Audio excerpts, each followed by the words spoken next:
wonderful day in the neighborhood. You get to see me cut some wood. Will you be mine? Will you be mine? Tractor Monkey, what are you doing out here? Did you get drunk and come out here to sleep it off? What, did Mrs. Tractor Monkey kick you out?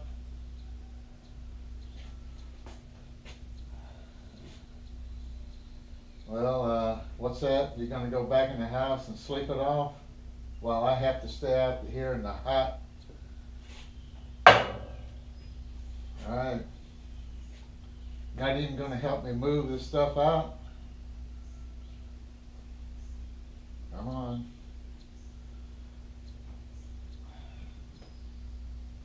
That's his pet monkey. Come on.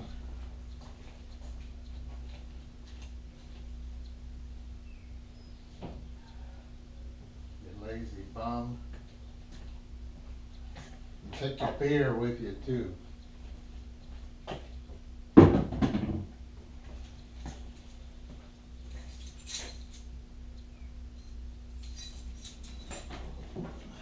Least he could do is help me move some of this stuff out.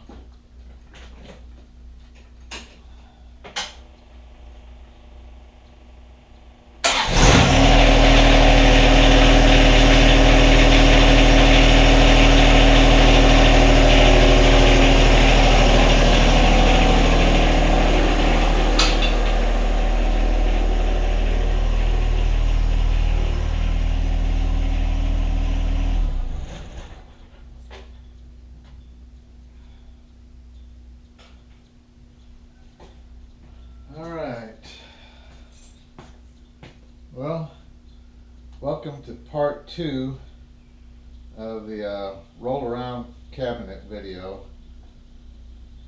The place is a mess. I'm going to have to clean up a little before I can start. So, and I got to move that one out too. I'll see you when in a minute. I'm going to put these boards together using number 10 biscuits. Put one every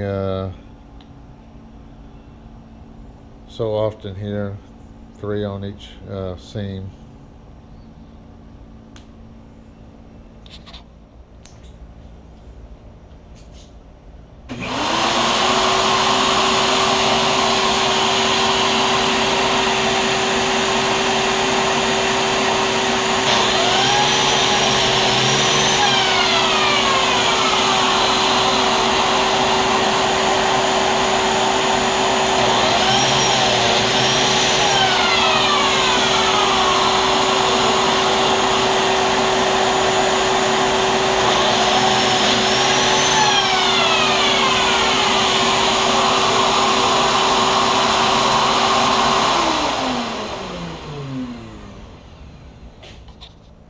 Okay, I've got all the biscuit part done. Now it's time to glue it up, but first you should dry fit it before you put the glue on it. One thing I forgot to mention yesterday, since it's been a day since I did the planing. Last night, as I stored the boards, what I do is I set them up like this, because after you get through planing the wood, you're taking wood off and there could be moisture that was still trapped in the boards, and if you leave them down like that, the top could dry and the bottom might not dry as fast, and you could get a warped board the next time you come out to the shop. So I like to set them up like that, let them air on both sides, or you can stack them on a piece of wood like that so air can get underneath them. because I've had that happen. I've planed wood, went inside, came out a few days later, and the stuff was all warped out of shape. Okay, so now we're just going to try to dry fit this.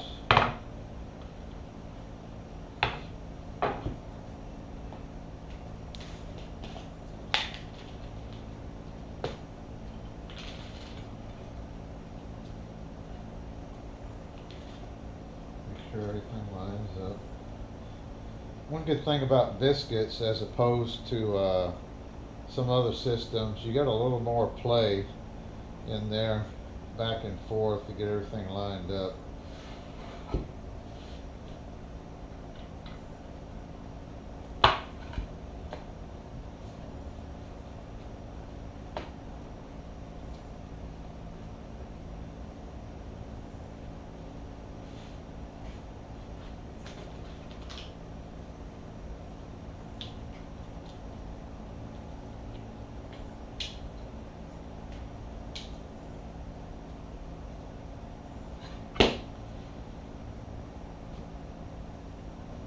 Perfect fit. Now it's time to glue it up.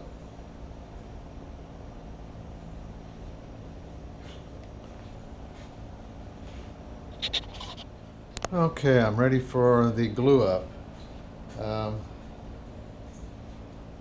What I did was I put down some wax paper, so if I get any drips, I don't ruin anything. You'll also notice that I've got a little blue tape here because sometimes you get a little squeeze out on the bottom that you can't wipe because these rails are blocking it, and it'll squeeze out and then it'll get down into the rails here where it's got the little ridges so the mechanism can grab, and it'll get clogged up with glue. So I like to put a little blue tape there, and helps with that problem. So here's my first board. I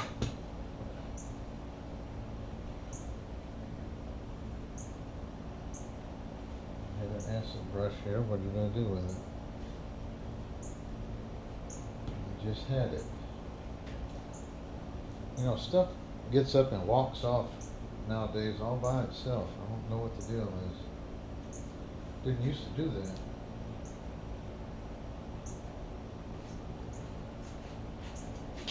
that. Okay, I found my brush.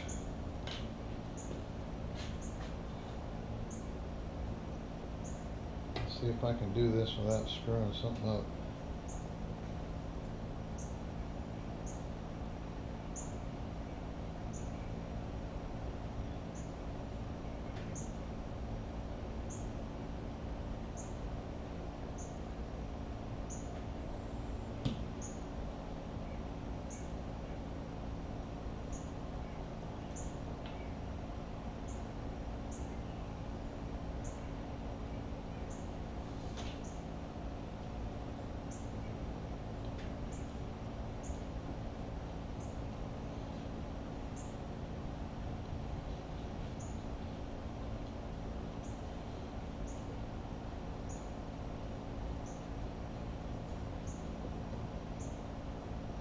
On walnut, I like to use the Tight Bond brown glue, but the only place I've been able to find that around is Rockler or Woodcraft, and both of those stores are over 100 miles away.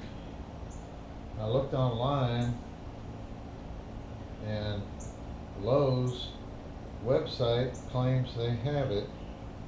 They even call it Tight Bond brown, even though the picture is the regular yellow glue. So, but you never can tell, you know, just because it's got a generic picture don't mean anything. And it, you know, you look and it says the exact aisle it's on, and they, you know, got 15 of them on hand and all this, and you go down there, they ain't got squat, they ain't got any brown glue down there. Website lied.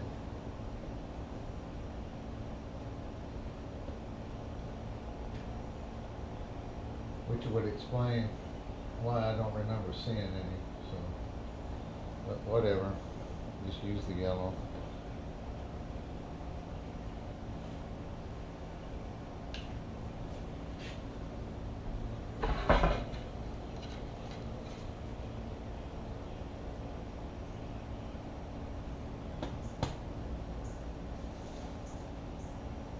I'm gonna lay this down.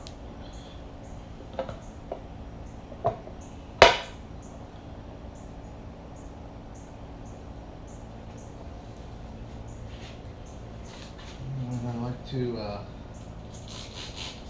wet a paper towel. I like to go over that squeeze out.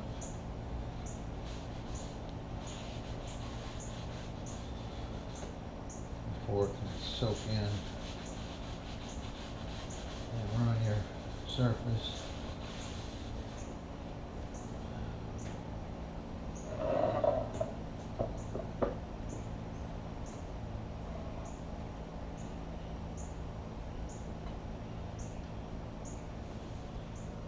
My next board.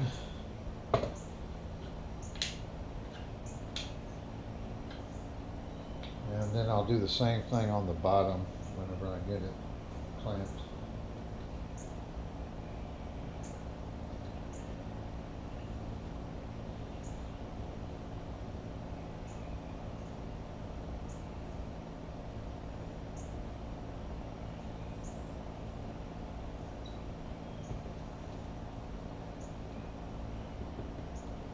Oh, I got too much glue that time.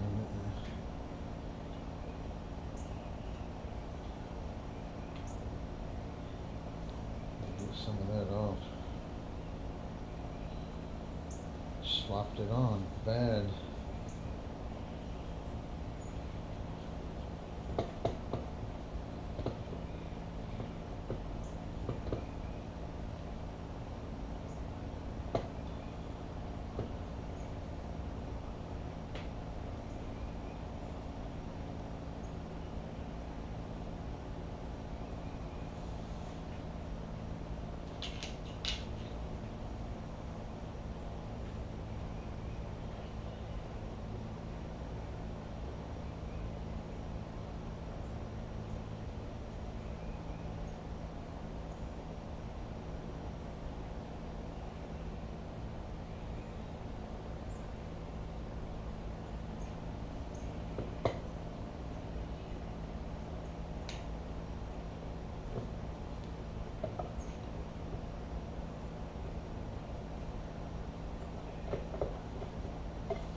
Clamp it down.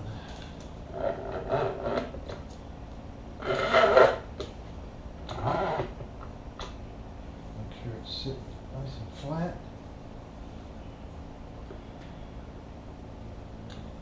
Put even pressure on there.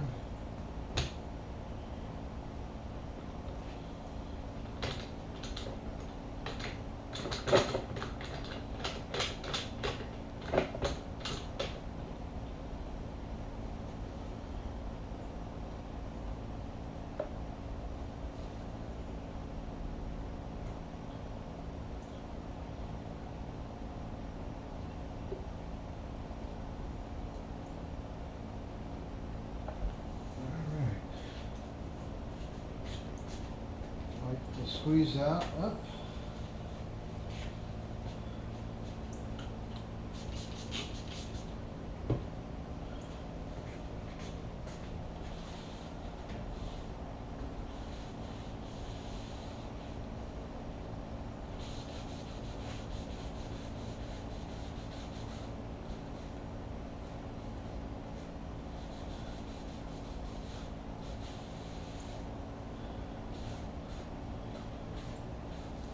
Okay. We can turn it over and get the bottom cleaned up. Get everything out of the way here.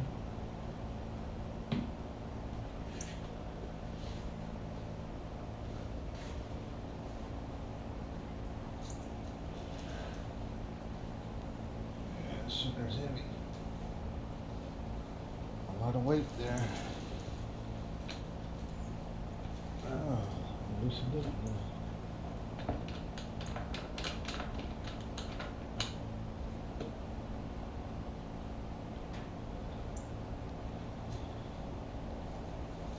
Oh, that. Oh, man, that is heavy. Okay.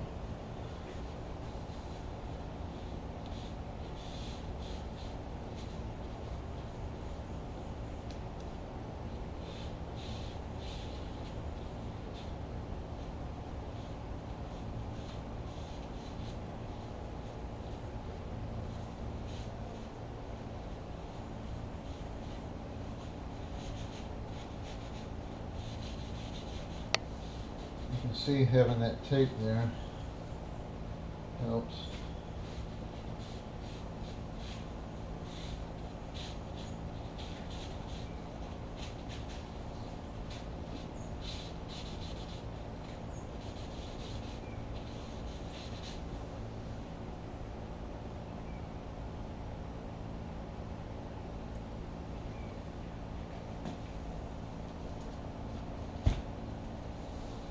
Wow, didn't know that weighed that much.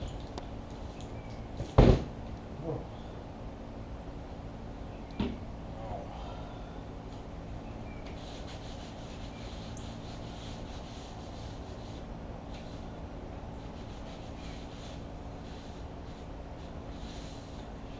All right. Now I need to make a left and right side. This is the top. The bottom and the back, since it won't be seen, I'm not going to use walnut for that. I'm just going to use some birch plywood, which is what this stuff on the bottom is. The ½ inch or so pieces here are going to be for the drawers, and there's like a 3/4 inch piece on the bottom here, which is going to be the bottom and the back, and I'll use rabbets to join those pieces together. And for the top, I'm going to use dowels, and just put like 3 dowels on each side, and just glue the top down. And the top is going to overhang about 1 inch all the way around. On the front here, since the drawers are going to be, the face of the drawer is going to be about the same thickness and profile, I want this overhang on the front about the same amount as the drawers, so you don't have like drawers sticking out. It'll look a little better. And I'll have it about 1 inch on each side, so when she wants to roll it around, she can reach over and sort of grab it like that at the top and pull it, instead of awkwardly trying to grab a corner or something. And I'm not going to show building the left and the right because it's the same process. It's just, you know, you've seen how it's done, so no point in showing that. Just makes for a longer, more boring video. Okay, so I've got the top and the left and right side all glued up and done.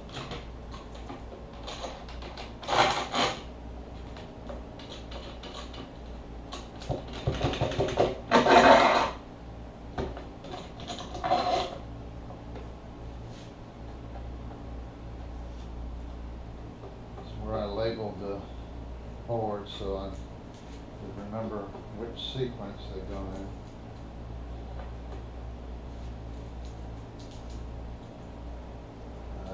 I haven't trimmed the edges yet. I'll wait and do that. So there's one of the sides.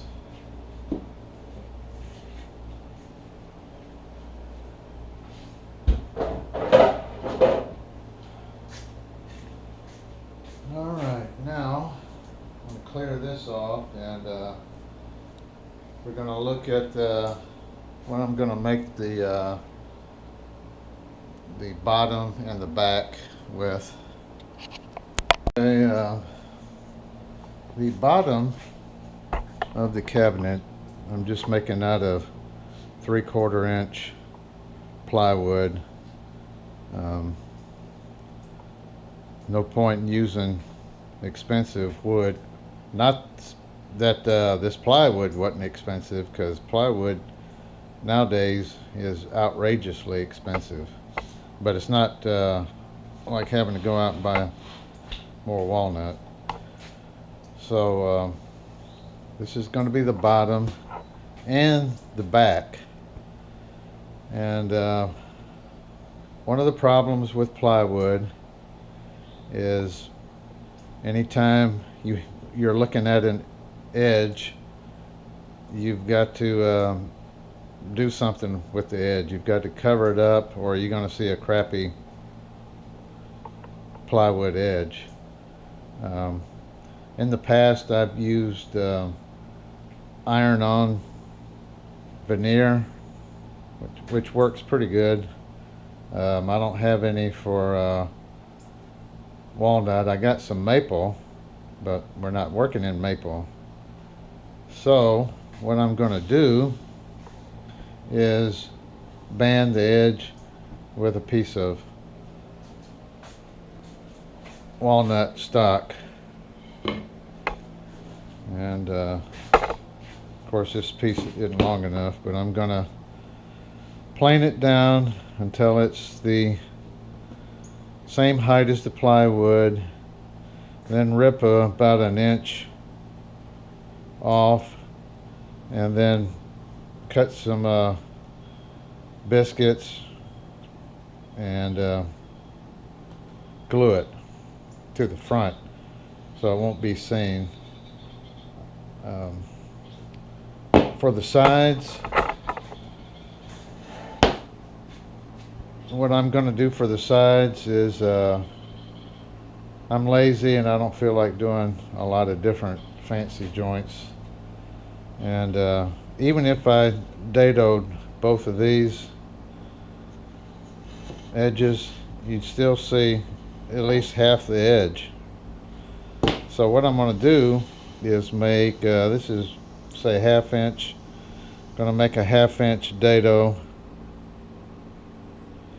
on the edge of one of those sides, and then it'll cover the whole edge on the side.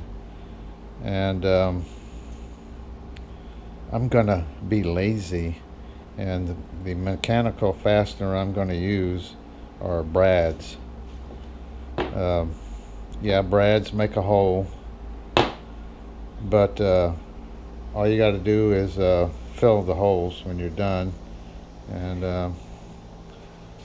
I'll probably go get some filler, but if I can't find any, you can make your own filler with a little bit of wood glue and some sawdust from whatever you're cutting. And I've got plenty of walnut sawdust. Here's some in this bag. You just get you a small cup or something, put a little dab of glue in there, and then mix in the sawdust until you get it to the consistency that you want, and then you use that for to fill your nail holes. And it's down toward the floor. Nobody's ever going to see it. I mean, this is more of a utility project, you know. This isn't fancy antique furniture type of reproduction, so it doesn't matter. So guess I'll get started cutting the plywood to size.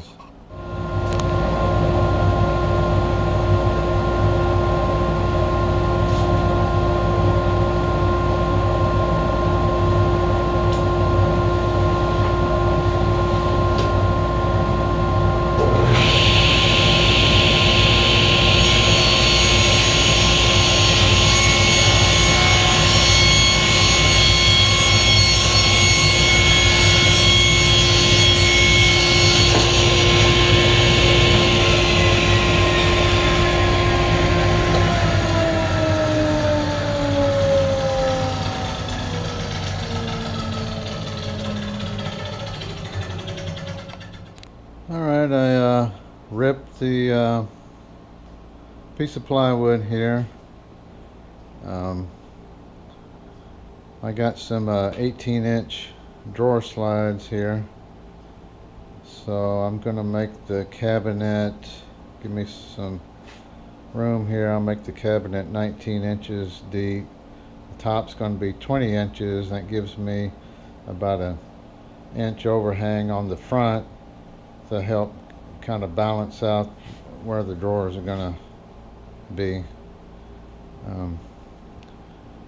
Now I need to, I'm going to cut this just a little bit long so I can make sure I got some square edges. So I'm going to cut it like 21 inches long. Now the problem is it's around what, 18, see how wide it is, 17 inches. So I don't have anything that'll make a 17-inch cut. The sliding miter saw won't make it. Let's see, I think it may go out to like 12 inches or something. Yeah, that's only got a 12-inch cut, so I can't cut it on there.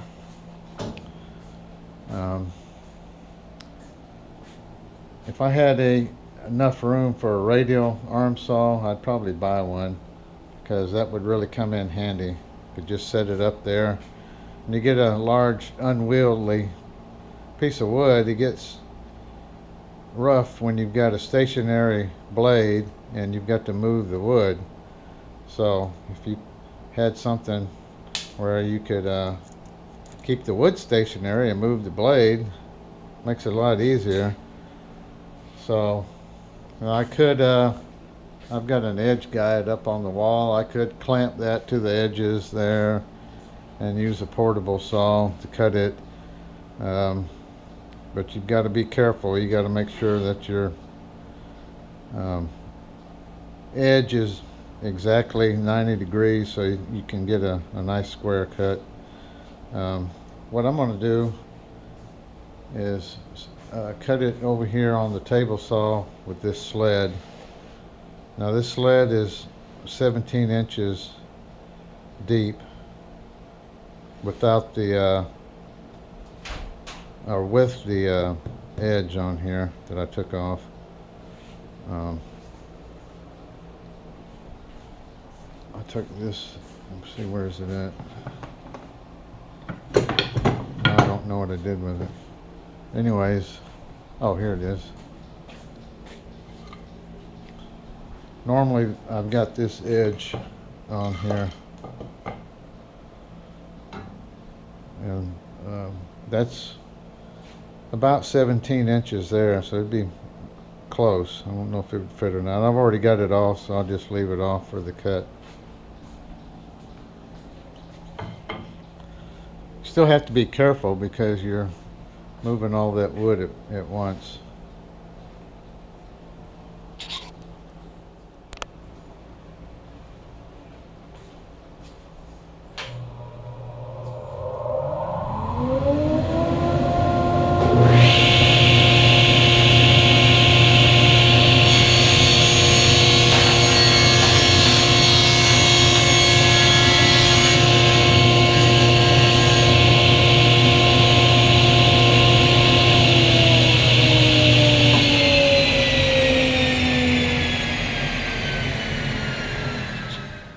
Okay, now I got to run the two sides and trim the edges here because when I did the glue up, one edge here is fairly straight and it's pretty good. I got all these pretty even. These here are not even, so I'm going to have to make a cut here and square off this edge. And again, I have to use a sled because I don't have anything that's able to cut that wide.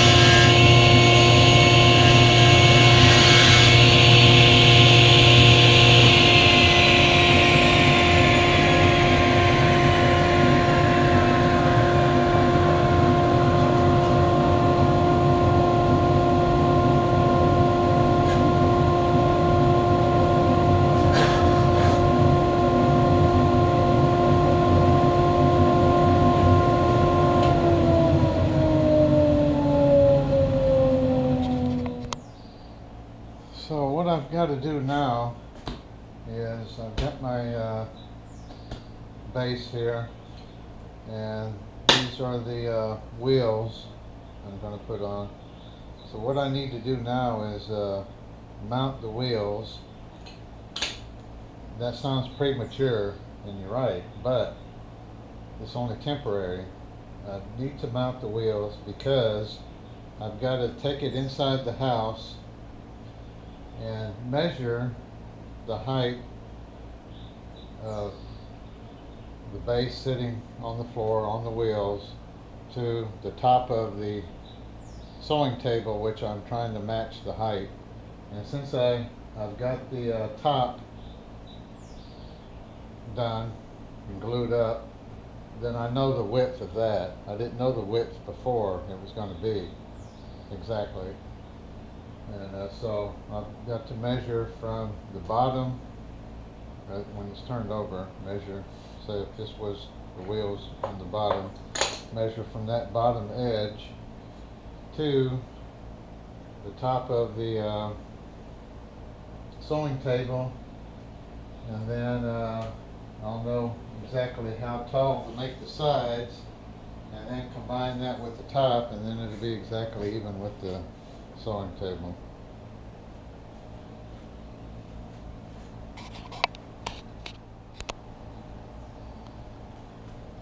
Alright, mark the holes. I'm just going to put 2 in for right now, just enough to hold it.